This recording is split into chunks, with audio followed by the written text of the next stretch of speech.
ಧೃತರಾಷ್ಟ್ರ ಮೂಲತಃ ಕಣ್ಣಿಲ್ಲದೆ ಹುಟ್ಟಿದಂತಹ ಒಬ್ಬ ವ್ಯಕ್ತಿ. ಆತ ಹುಟ್ಟಿನಿಂದಲೂ ಹಾಗೆ ಇದ್ನ. ಆತನ ಹುಟ್ಟು ಹೇಗಾಯಿತು? ಅವನ ಹುಟ್ಟಿನ ಒಂದು ಘಟನೆ ಕಾರಣ ಅಂತ ಮಹಾಭಾರತ ಹೇಳುತ್ತೆ. ಈ ಧೃತರಾಷ್ಟ್ರನ ಹಿಂದಿನ ತಲೆಮಾರಿನ ಹೊತ್ತಿನಲ್ಲಿ ಇನ್ನು ವಂಶ ಮುಂದುವರಿಯೋಕ್ಕೆ ಸಾಧ್ಯ ಇಲ್ಲ ಅನ್ನೋ ಹಂತಕ್ಕೆ ಬಂದು ನಿಂತು ಬಿಡುತ್ತೆ. ಅವತ್ತು ಅನಿವಾರ್ಯ ಹೊತ್ತಿನಲ್ಲಿ ಅಂಥದ್ದನ್ನು ಮಾಡೋದು ಅಂತ ಒಂದು ಇತ್ತು. ಆದರೆ ಏಕಾಏಕಿ ನಿಯೋಗದ ವ್ಯವಸ್ಥೆಗೆ ಹೋಗ್ತಾ ಇರಲಿಲ್ಲ. ಇನ್ನೊಬ್ಬ ಪುರುಷನಿಂದ ಮಕ್ಕಳನ್ನು ಪಡೆದುಕೊಳ್ಬೇಕು ಅನ್ನುವಂಥ ಒಂದು ಅಂಶ ಸತ್ಯವತಿಯ ತಲೆಗೆ ಬಂದಿತ್ತು. ಋಷಿ ಬಹಳ ಕರಾಳವಾಗೇ ಇದ್ರು. ಇವರಿಗಾಗಿ ಉಂಟಾದ ನಿಯೋಗ ವಿದರನ ಹುಟ್ಟಿಗೂ ಕಾರಣ ಆಯಿತು ಅನ್ನೋದು ಬಿಟ್ಟರೆ ಇವರಿಗೇನು ಸಂಬಂಧ ಇದ್ದವನಲ್ಲ. ಅವನು ಪೂರ್ಣನಾಗಿದ್ದರೂ ಕೂಡ ಧೃತರಾಷ್ಟ್ರ ಅವನು ಬೇರೆ ಎಲ್ಲ ವಿಷಯಗಳಲ್ಲಿ ಯೋಗ್ಯನಾಗಿದ್ದ. ಇಬ್ಬರೂ ಸಮಾನರು ಅಂತ ಆಗಿ ಬಂದಾಗ ಈಗ ಇದ್ದ ಸಮಸ್ಯೆ ಇದೆಯಲ್ಲ, ಅದಕ್ಕೊಂದು ತೀರ್ಮಾನಕ್ಕೆ ಬರೋದಕ್ಕೆ ಸಾಧ್ಯ ಆಯಿತು. ಸ್ನೇಹಿತರೆ ನಮಸ್ಕಾರ. ಹೊಸದಿಗಂತ ಡಿಜಿಟಲ್ ಚಾನೆಲ್ಗೆ ಸ್ವಾಗತ. ನಮ್ಮ ಅತ್ಯಂತ ಜನಪ್ರಿಯ ಕಾರ್ಯಕ್ರಮಗಳಲ್ಲಿ ಒಂದಾದಂತಹ ಸತ್ಯಮಿಥ್ಯ ಕಾರ್ಯಕ್ರಮಕ್ಕೆ ಮತ್ತೆ ನಿಮಗೆ ಸ್ವಾಗತ.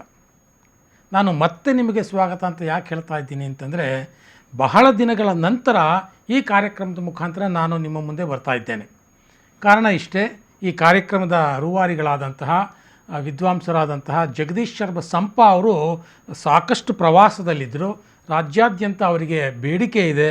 ಈ ಮಹಾಭಾರತ, ರಾಮಾಯಣ, ಬೇರೆ ಬೇರೆ ನಮ್ಮ ಸನಾತನ ಸಂಸ್ಕೃತಿಯ ವಿಚಾರಗಳನ್ನು ಅವರ ಬಾಯಿಂದ ಕೇಳೋದಕ್ಕೆ ಜನ ಇಷ್ಟಪಡ್ತಾರೆ. ಹಾಗಾಗಿ ಅವರು ರಾಜ್ಯಾದ್ಯಂತ ಪ್ರವಾಸ ಮಾಡ್ತಾಯಿದ್ರು. ಹಾಗಾಗಿ ನಿಮ್ಮ ಮುಂದೆ ಸತ್ಯಮಿಥ್ಯದ ಕಾರ್ಯಕ್ರಮದ ಮುಖಾಂತರ ಬರಲಿಕ್ಕೆ ತಡ ಆಯಿತು. ಇವತ್ತು ಮತ್ತೆ ಜಗದೀಶ್ ಶರ್ಮ ಸಂಪ ನಮ್ಮ ಜೊತೆ ಇದ್ದಾರೆ. ನಿಮ್ಮೊಂದಿಗೆ ಮಹಾಭಾರತದ ವಿಶೇಷ ವ್ಯಕ್ತಿತ್ವಗಳ ಪರಿಚಯವನ್ನು ಮಾಡಿಕೊಳ್ಳಲಿದ್ದಾರೆ. ಸಂಪ ಅವರಿಗೆ ನಾನು ಮತ್ತೊಮ್ಮೆ ಸ್ವಾಗತವನ್ನು ಬಯಸ್ತೇನೆ. ನಮಸ್ಕಾರ. ನಮಸ್ತೆ. ಸೊ ಬಹಳ ದಿನಗಳ ನಂತರ ಭೇಟಿ. ಹೌದು, ನಮ್ಮ ವೀಕ್ಷಕರ ಜೊತೆ ಕೂಡ. ಸೊ ನಾವು ಮಹಾಭಾರತದ ವ್ಯಕ್ತಿತ್ವಗಳ ಬಗ್ಗೆ ಮಾತಾಡ್ತಾ ಇದ್ವಿ. ಸೊ ಮಹಾಭಾರತದ ವ್ಯಕ್ತಿತ್ವದಲ್ಲಿ ನಾವು ಪ್ರಸ್ತುತ ಆಗಿನ ತಲೆಮಾರಿನ ದುರ್ಯೋಧನ ಮತ್ತು ಪಾಂಡವರು, ಯುಧಿಷ್ಠಿರ ಇವುಗಳ ಬಗ್ಗೆ ಮಾತಾಡಿದ್ದೀವಿ. ಅದಕ್ಕೂ ಹಿಂದಿನ ತಲೆಮಾರು ಅಂತಂದರೆ ಭೀಷ್ಮ ಅವರ ಒಂದು ತಲೆಮಾರು, ಅದರ ಬಗ್ಗೆನೂ ಮಾತಾಡಿದ್ದೀವಿ.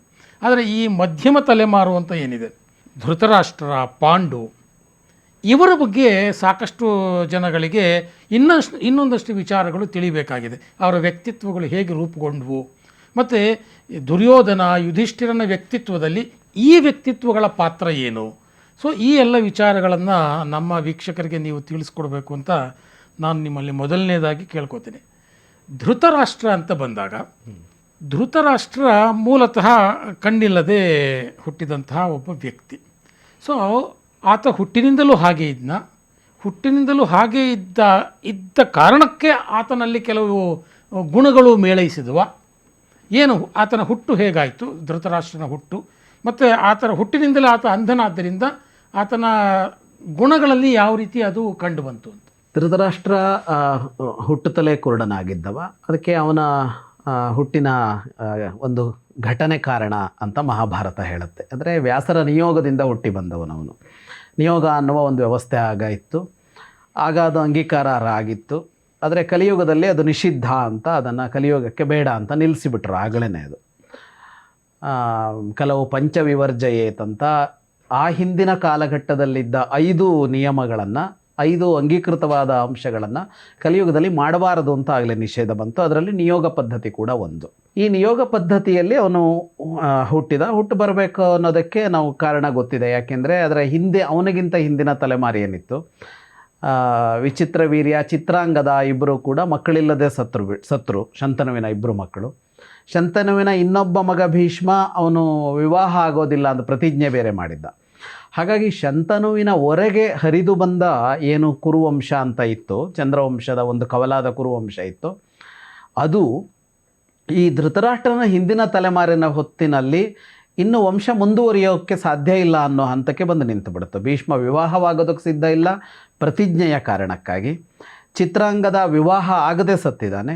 ವಿಚಿತ್ರವೀರ್ಯ 2 ರಾಣಿಯರಿದ್ದಾರೆ, ಆದರೆ ಮಕ್ಕಳಾಗುವ ಮೊದಲು ಅವನು ಸತ್ತೋಗಿದ್ದಾನೆ. ಅಂತ ಬಂದಾಗ ಅನಿವಾರ್ಯವಾಗಿ ವಂಶವನ್ನು ಮುಂದುವರಿಸಬೇಕು ಅಂತಂದಾಗ ನಿಯೋಗದ ಆಗಿನ ಏನು ವ್ಯವಸ್ಥೆ ಇತ್ತು ಅದು ಬಂತು. ನಿಯೋಗದ ವ್ಯವಸ್ಥೆ ಇತ್ತು ಅಂದರೆ ನಿಯೋಗ ವ್ಯವಸ್ಥೆಯನ್ನು ಪದ್ಧತಿಯನ್ನು ಎಲ್ಲರೂ ಆಚರಿಸ್ತಾ ಇದ್ರು ಅಂತ ಏನೂ ಅಲ್ಲ. ಅಂದರೆ ಇಲ್ಲಿ ನಿಯೋಗ ವ್ಯವಸ್ಥೆ ಅನ್ನೋದನ್ನು ಸ್ವಲ್ಪ ನಮ್ಮ ವೀಕ್ಷಕರಿಗೆ ನಿಯೋಗ ವಿವರಿಸಿ ಅಂತ ಹೇಳೋದಾದ್ರೆ, ಅಂದ್ರೆ ಒಂದು ವಂಶದಲ್ಲಿ ಮಕ್ಕಳಿಲ್ಲದೆ ಇದ್ದಾಗ ಉತ್ತರಾಧಿಕಾರಿತ್ವದ ಪ್ರಶ್ನೆ ಅಂತ ಬಂದಾಗ ಬೇರೆ ಯಾರೋ ಒಬ್ಬರಿಂದ ಮಕ್ಕಳನ್ನ ಪಡೆದುಕೊಳ್ಳೋದು ಅನ್ನೋದು ನಿಯೋಗ ವ್ಯವಸ್ಥೆ ಅಂತ ಕರೆಯುತ್ತೆ. ಓಕೆ. ಅಂದ್ರೆ ಇನ್ನೊಬ್ಬ ಪುರುಷನಿಂದ ಮಗು ಪಡ್ಕೊಳ್ಳೋದು ಅಂತ. ಇವತ್ತು ಅದು ಬೇರೆ ತರಹದಲ್ಲಿ ಒಂದು ಬಂದಿದೆ. ಇವತ್ತು ವಿಜ್ಞಾನದ ಶೋಧನೆಯ ಈ ಕಾಲಘಟ್ಟದಲ್ಲಿ ಇನ್ನೊಬ್ಬ ಪುರುಷನಿಂದ ಮಕ್ಕಳನ್ನು ಪಡ್ಕೊಳ್ಳೋದು ದಂಪತಿಗಳು ಅನ್ನುವ ಒಂದು ಅಂಶ ಇವತ್ತಿದೆ. ಅವತ್ತು ಅನಿವಾರ್ಯ ಹೊತ್ತಿನಲ್ಲಿ ಅಂಥದ್ದನ್ನು ಮಾಡೋದು ಅಂತ ಒಂದು ಇತ್ತು. ಆದರೆ ಏಕಾಏಕಿ ನಿಯೋಗದ ವ್ಯವಸ್ಥೆಗೆ ಹೋಗ್ತಾ ಇರಲಿಲ್ಲ ಯಾರು. ಬಹಳ ಅಪರೂಪಕ್ಕೆ ನಿಯೋಗಗಳು ನಡೆದಿವೆ. ಆದರೆ ಆಗ ಅದನ್ನೇನು ಬಹಳ ಪ್ರಚಲಿತವಾಗಿ ಎಲ್ಲರೂ ಬಳಸ್ತಾ ಇದ್ರು ಅಂತೇನೂ ಇಲ್ಲ. ಸಂತಾನವೇ ಇಲ್ಲದೆ ಸತ್ತವರು ಕೂಡ ಇದ್ದಾರೆ. ಆದರೆ ರಾಜವಂಶಗಳು ಅಂತಂದಾಗ ಅಲ್ಲಿಯ ಸಮಸ್ಯೆಗಳು ಬೇರೆ. ಸಾಮಾನ್ಯರ ಬದುಕಿಗೂ ರಾಜರ ಬದುಕಿನಲ್ಲೂ ಬಹಳ ವ್ಯತ್ಯಾಸ ಇರುತ್ತಲ್ಲ. ರಾಜರ ವ್ಯವಸ್ಥೆ ಅಂತಂದು ಕೂಡಲೇ ಅಲ್ಲಿ ಬೇರೆ ಇದೆ, ರಾಜಕಾರಣ ಇದೆ. ಅಲ್ಲಿ ಆ ವಂಶವೇ ಆಳಬೇಕು, ವಂಶ ಮುಂದುವರಿಬೇಕು, ಅವರಿಲ್ಲದೆ ಇದ್ದರೆ ಇದರ ಕತೆ ಏನು ಅನ್ನೋದೆಲ್ಲ ಬರುತ್ತಲ್ಲ. ಹಾಗಾಗಿ ಇನ್ನೊಬ್ಬ ಪುರುಷನಿಂದ ಮಕ್ಕಳನ್ನು ಪಡೆದುಕೊಳ್ಬೇಕು ಅನ್ನುವಂಥ ಒಂದು ಅಂಶ ಸತ್ಯವತಿಯ ತಲೆಗೆ ಬಂದಿದ್ದದು. ಸತ್ಯವತಿ ಭೀಷ್ಮ ಮಾತನಾಡುವಾಗ ಬಂದಂತಹ ಅಂಶ. ಅದು ಸಲಹೆ ಭೀಷ್ಮನ ಕಡೆಯಿಂದ ಬಂದಿದ್ದದು. ಯಾಕೆಂದರೆ ಸತ್ಯವತಿ ಭೀಷ್ಮನಿಗೆ ವಿವಾಹ ಆಗಿ ಸಿಂಹಾಸನ ಏರು ಅಂತ ಹೇಳ್ತಾಳೆ ಅವಳು. ಆದರೆ ಅವಳ ಕಾರಣಕ್ಕಾಗಿ ಅವನು ಪ್ರತಿಜ್ಞೆ ಮಾಡಿದ್ದರಿಂದ ಭೀಷ್ಮ ಒಪ್ಪಿಕೊಳ್ಳದೆ ಇದ್ದಾಗ ಕೊಟ್ಟ ಕೊನೆಯ ಆಯ್ಕೆಯಾಗಿ ಬಂದು ನಿಂತಿದ್ದು ನಿಯೋಗ. ಸತ್ಯವತಿ ಸಿದ್ಧಳಾದ್ಲು ಅದಕ್ಕೆ, ತನ್ನ ಸೊಸೆಯರಿಗೆ ಬೇರೆ ಪುರುಷನಿಂದ ಮಕ್ಕಳನ್ನು ಪಡೆದುಕೊಳ್ಳೋದು ಅಂತ. ಅದಕ್ಕೆ ಯಾರು ಅಂತ ಬಂದಾಗ ಸಾಧಾರಣವಾಗಿ ಮೊದಲ ಆಯ್ಕೆ ತಂದೆಗೋ ತಾಯಿಗೋ ಸಂಬಂಧಿಸಿದ ಯಾವುದೋ ಒಬ್ಬ ವ್ಯಕ್ತಿಯಿಂದ ಅಂತ ಇರ್ತಾ ಇತ್ತು. ಹಾಗೆ ಅಂತ ಬಂದಾಗ ಅವಳು ಹೋಗಿ ತನ್ನ ಸೊಸೆಯಂದ್ರನ್ನು ಒಪ್ಸೋದಕ್ಕೆ ಹೊರಟ್ಲು. ಅವಳು ಮೊದಲು ಸೊಸೆಯಂದಿರನ್ನು ಇಬ್ಬರನ್ನು, ಮೊದಲು ಅಂಬಿಕೆಯನ್ನು, ಹಿರಿಯ ಸೊಸೆ ಅವಳು. ಅಂಬಿಕೆ ಒಪ್ಪಲಿಲ್ಲ ಮೊದಲಿಗೆ. ಹೇಗೆ ಒಪ್ಪೋದಕ್ಕೆ ಸಾಧ್ಯ? ಅವಳು ಒಪ್ಪೋದಕ್ಕೆ ಸಿದ್ಧಳಾಗಲಿಲ್ಲ. ಆದರೆ ಅವಳು ಸತ್ಯವತಿ ಒತ್ತಾಯಿಸಿ ಕಷ್ಟಪಟ್ಟು ಅಂತೂ ಅವಳನ್ನು ಒಪ್ಪಿಸಿದ್ಲು. ಯಾರು ಬರ್ತಾರೆ ಅಂತ ಹೇಳಲಿಲ್ಲ. ನಿನ್ನ ಏನು ಪತಿಯ ಸಹೋದರ ಅಂತ ಅಷ್ಟು ಹೇಳಿದ್ಲು. ನಿನ್ನ ಗಂಡನ ಸಹೋದರ ಅಂತ. ಗಂಡನ ಸಹೋದರ ಅಂತ ಅಂದಾಗ ಅವಳು ಯಾರು ಬರಬಹುದು ಅಂತ ಇದ್ದಾಗ ಅವಳ ತಲೆಯಲ್ಲಿ ಇದ್ದಿದ್ದು ಭೀಷ್ಮ. ಯಾಕೆಂದರೆ ಗಂಡನ ಸಹೋದರ ಯಾರು ಅಂದರೆ ಅಲ್ಲಿ ಕಾಣ್ತಾ ಇದ್ದವನು ಭೀಷ್ಮ. ಆಯಿತು. ಇನ್ನು ಇವರ ಕವಲಲ್ಲಿ ಇನ್ನೊಂದಿತ್ತು. ಶಂತನು 3 ಜನ ಅವರು ಅಣ್ಣ ತಮ್ಮಂದಿರು. ಆ ಕವಲು ಒಂದಿತ್ತು ಅಲ್ಲಿ. ಬಾಕ್ಲಿಕ ಅವನ ಪರಂಪರೆ ಇತ್ತು. ಅದು ಮುಂದೂ ಕೂಡ ಬರುತ್ತೆ. ಬಾಕ್ಲಿಕ ಅವನ ವಂಶದವರು ಇಲ್ಲೂ ಭಾಗವಹಿಸ್ತಾರೆ. ಆ ಕವಲ್ನವರು ಬೇರೆ ಕಡೆಗೆ ಹೋಗಿ ರಾಜ್ಯಭಾರ ಮಾಡ್ತಾಯಿದ್ರು. ದೇವಾಪಿ ಅಂತ ಇದ್ದ, ಅವನಾಗಲೇ ತಪಸ್ಸಿಗೆ ಹೊರಟು ಹೋಗಿದ್ದ. ಅವನಿಗೆ ಮಕ್ಕಳಿದ್ರಾ ಇಲ್ವಾ ಅನ್ನೋದು ಇವರಿಗೇನು ಗೊತ್ತಿರಲಿಲ್ಲ.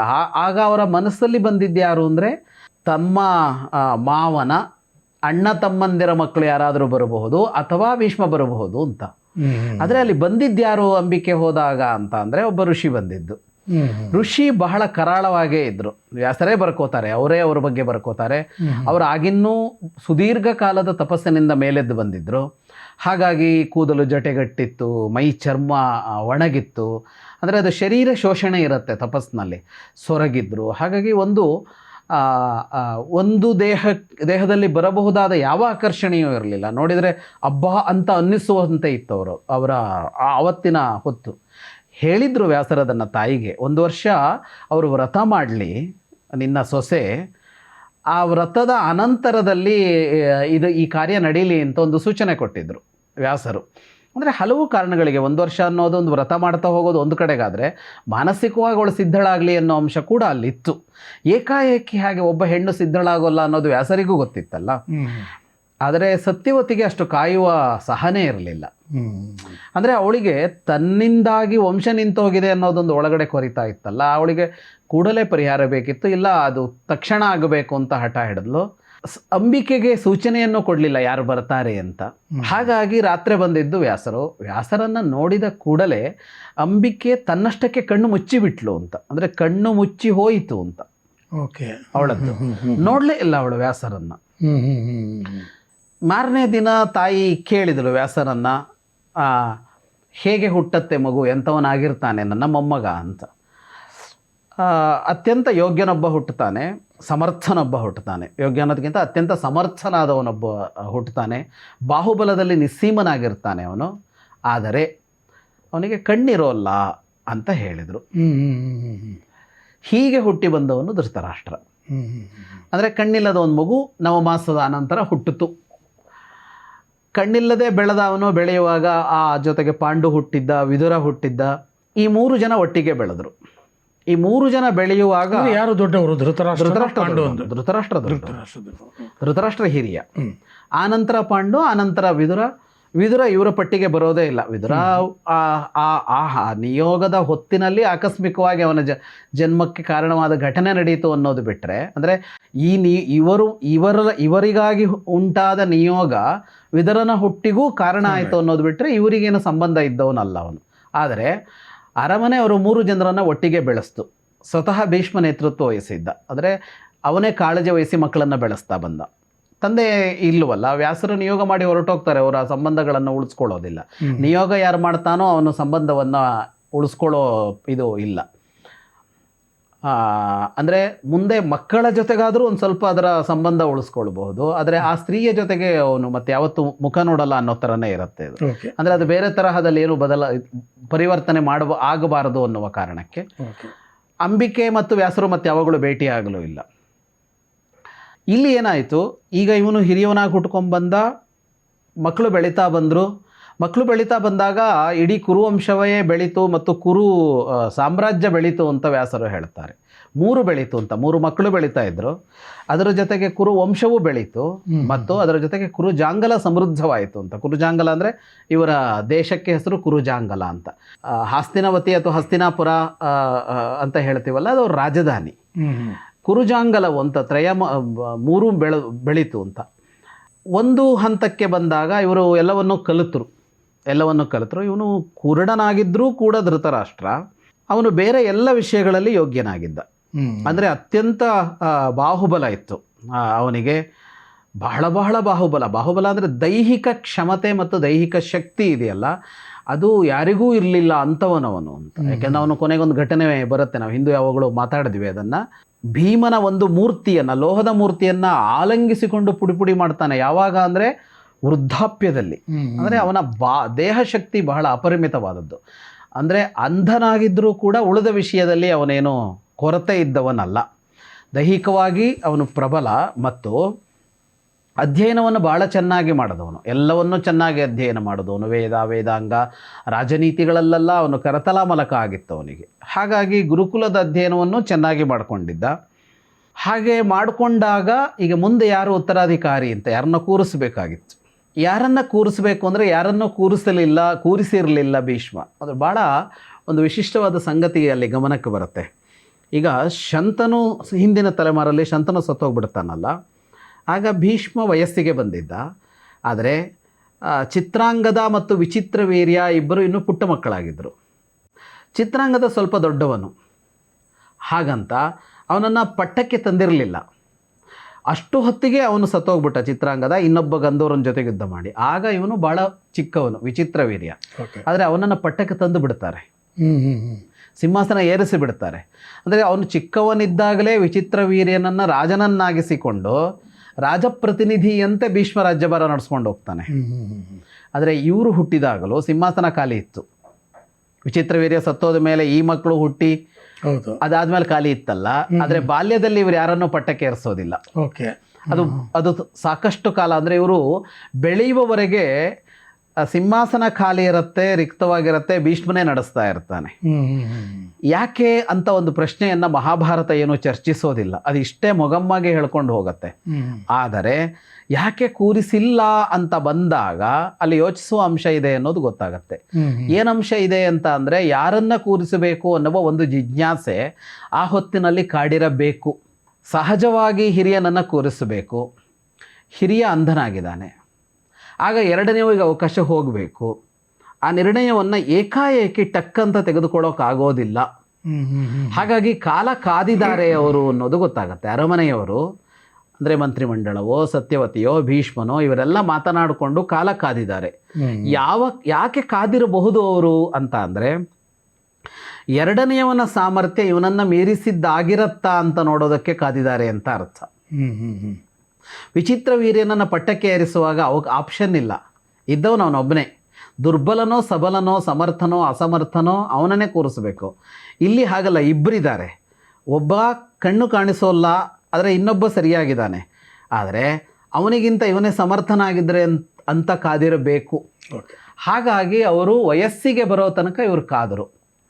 ವಯಸ್ಸಿಗೆ ಬಂದಾಗ ಧೃತರಾಷ್ಟ್ರನಿಗೆ ಬೇರೆ ಎಲ್ಲ ಸಾಮರ್ಥ್ಯವೂ ಇತ್ತು, ಎಲ್ಲ ಗುಣಗಳೂ ಇತ್ತು.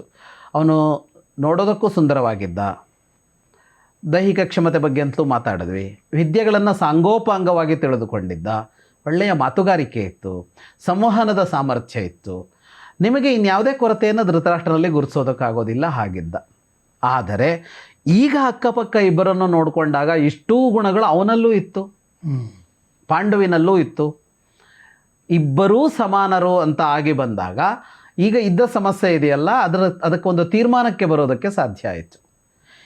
ಇವನಲ್ಲಿ ಇಲ್ಲದ ಒಂದು ಅಂಶ ಅವನಲ್ಲಿ ಯಾವುದು ಹೆಚ್ಚಿತ್ತು ಅಂದರೆ ಅವನಿಗೆ ಕಣ್ಣು ಕಾಣಿಸ್ತಾ ಇತ್ತು ಅಂತ. ಕಣ್ಣು ಕಾಣಿಸೋದಿಲ್ಲ ಅನ್ನೋದು ರಾಜನಾಗೋದಕ್ಕೆ ನಿಷಿದ್ಧವಾದ ಅಂಶ ಆಗಿತ್ತು ಆ ಕಾಲದಲ್ಲಿ ಅಂತ ಹೇಳೋಕ್ಕಾಗಲ್ಲ. ಕಣ್ಣು ಕಾಣದವ ರಾಜನಾಗಬಾರದು ಅಂತ ಏನು ತೀರ್ಮಾನ ಇರಲಿಲ್ಲ. ಇದ್ದಿದ್ರೆ ಆಮೇಲೆ ಧೃತರಾಷ್ಟ್ರ ಪಟ್ಟಕ್ಕೆ ಬರೋಕ್ಕೆ ಸಾಧ್ಯ ಆಗ್ತಾ ಇರಲಿಲ್ಲ. ಆದರೆ ರಾಜನಾದವ ಮುಂಚೂಣಿಯಲ್ಲಿ ನಿಂತು ಯುದ್ಧ ಮಾಡೋದು ಅವತ್ತಿನ ಕಾಲದ ಅನಿವಾರ್ಯತೆ, ಇವತ್ತಿನಂತೆ ಅಲ್ಲ. ಹಾಗಿದ್ದಾಗ ಧೃತರಾಷ್ಟ್ರನಿಗೆ ಕಾಣಿಸುವ ಒಂದು ಕೊರತೆ ಯಾವುದು ಅಂದರೆ ಸಮರಾಂಗಣದ ನೇತೃತ್ವ ವಹಿಸಲಾರ ಅಂತ. ಪ್ರಜೆಗಳನ್ನು ಕಾಪಾಡೋದು ಅನ್ನೋದು ಒಂದು ಅಂಶ ಇದೆಯಲ್ಲ, ಅದರಲ್ಲಿ ಅವನಿಗೇನೂ ಸಮಸ್ಯೆ ಇಲ್ಲ. ಧೃತರಾಷ್ಟ್ರನಿಗೆ ಆಡಳಿತ ನಡೆಸೋ ವಿಷಯದಲ್ಲಿ ಸಮಸ್ಯೆ ಇಲ್ಲ. ಆದರೆ ಸಮರಾಂಗಣದ ನೇತೃತ್ವವನ್ನು ಆಗ ಇನ್ನೊಬ್ಬ ವಹಿಸಬೇಕಾಯಿತು. ಆಗ ಯಾರು ವಹಿಸಬೇಕಾಗತ್ತೆ? ಸಹಜವಾಗಿ ತಮ್ಮ ವಹಿಸಬೇಕಾಗತ್ತೆ. ಅಣ್ಣ ಸಿಂಹಾಸನದಲ್ಲಿ ಕುಳಿತುಕೊಂಡು ಅಷ್ಟೇ ಸಾಮರ್ಥ್ಯ ಇದ್ದ ಒಬ್ಬ ಸಮರಾಂಗಣದಲ್ಲಿ ಪ್ರಮುಖನಾಗಿ ನಿಲ್ತಾನೆ ಅಂದರೆ ಅದು ಯಾವತ್ತಿದ್ರೂ ಸಮಸ್ಯೆಗೆ ಕಾರಣ. ಅಂದರೆ ಅಲ್ಲಿ ಆಗಲಿಲ್ಲ ಅನ್ನೋದು ಬೇರೆ, ಆದರೆ ಯೋಚನೆ ಮಾಡಬೇಕಲ್ವಾ? ಏನು ಯೋಚನೆ ಅಂದರೆ, ನಾಳೆ ಸೇನೆ ಯಾರ ಕೈಯಲ್ಲಿರುತ್ತೆ ಅಂದರೆ ಸಹಜವಾಗಿ ಪಾಂಡುವಿನ ಕೈಯಲ್ಲಿರುತ್ತೆ. ನಾಳೆ ಒಂದು ಸೇನಾ ದಂಗೆ ನಡೆದರೆ ಧೃತರಾಷ್ಟ್ರನನ್ನು ಬದಿಗಿಟ್ಟು ಪಾಂಡು ಬಂದು ಕುಳಿತರೆ ಅನ್ನುವ ಅಂಶಗಳೆಲ್ಲ ಯಾವತ್ತೂ ಇರುತ್ತೆ. ಹಾಗೆ ನೋಡಿದಾಗ ಅಂತಹ ಯಾವುದಕ್ಕೂ ಅವಕಾಶ ಕೊಡದೆ, ಅಂದರೆ ರಾಜಕುಲದಲ್ಲಿ ಒಂದು ವಿವಾದವನ್ನು ಹುಟ್ಟೋದಕ್ಕೆ ಅವಕಾಶ ಕೊಡದಂತೆ ತಣಿಸುವ ಯೋಜನೆ ಒಂದು ಮಾಡಲೇಬೇಕಾಗತ್ತವರು. ರಾಷ್ಟ್ರ ರಕ್ಷಣೆಗೆ ಯಾವಾಗಲೂ ಪ್ರಭುತ್ವ ವಿವಾದರಹಿತವಾಗಿರುವಂತೆ ನೋಡ್ಕೊಳ್ಳೋದು ಮುಖ್ಯ ಆಗುತ್ತೆ. ಪ್ರಭುತ್ವ ಅನ್ನೋದು ವಿವಾದಕ್ಕೆ ಎಷ್ಟು ಒಳಗಾಗುತ್ತೋ ಅಷ್ಟು ರಾಷ್ಟ್ರ ದುರ್ಬಲ ಆಗ್ತಾ ಹೋಗುತ್ತೆ. ಅಂದರೆ ವಿದೇಶಾಂಗ ವ್ಯವಸ್ಥೆಯಲ್ಲಿ ರಾಷ್ಟ್ರ ದುರ್ಬಲ ಆಗುತ್ತೆ. ಅದು ಇವತ್ತು ಕೂಡ ಅರ್ಥ ಆಗಬೇಕು ಎಲ್ಲ ದೇಶಗಳಿಗೂ ಕೂಡ. ಬೇರೆ ಕಾರಣಗಳಿಗಾಗಿ ಪ್ರಭುತ್ವದಲ್ಲಿ ಕುಳಿತವರನ್ನು ನಾವು ಬಹಳ ವಿವಾದಕ್ಕೆ ಸಿಲುಕಿಸುವ ಕೆಲಸವನ್ನು ಮಾಡಬಾರ್ದು. ಅದು ರಾಷ್ಟ್ರವನ್ನು ದುರ್ಬಲಗೊಳಿಸುತ್ತೆ. ಅದು ರಾಷ್ಟ್ರದ ಪ್ರತಿಯೊಬ್ಬ ನಾಗರಿಕನೂ ಆ ಯೋಚನೆ ಮಾಡಲೇಬೇಕಾಗತ್ತೆ. ಹಾಗಾಗಿ ಅಲ್ಲಿ ನಾಳೆ ಒಂದು ವಿವಾದ ಹುಟ್ಟಬಾರದು ಅನ್ನುವ ಹಿನ್ನೆಲೆಯನ್ನು ಇಟ್ಟುಕೊಂಡು ಪಾಂಡುವನ್ನು ಅಲ್ಲಿಗೆ ತಂದರು. ಮತ್ತು ಆ ಅಂಶವೂ ಇತ್ತು, ಯುದ್ಧ ಮಾಡಲಾರ ಇವನು, ಪ್ರತಿನಿಧಿ ಯುದ್ಧ ಮಾಡಬೇಕಾಗತ್ತೆ ಅನ್ನೋ ಒಂದು ಅಂಶ ಖಂಡಿತವಾಗೂ ಮನಸ್ಸಲ್ಲಿ ಇತ್ತು. ಈ ಎರಡೂ ಕಾರಣಗಳಿಟ್ಟುಕೊಂಡು ಪಾಂಡು ರಾಜನಾದ, ಆದರೆ ಧೃತರಾಷ್ಟ್ರ ರಾಜನಾಗಲಿಲ್ಲ.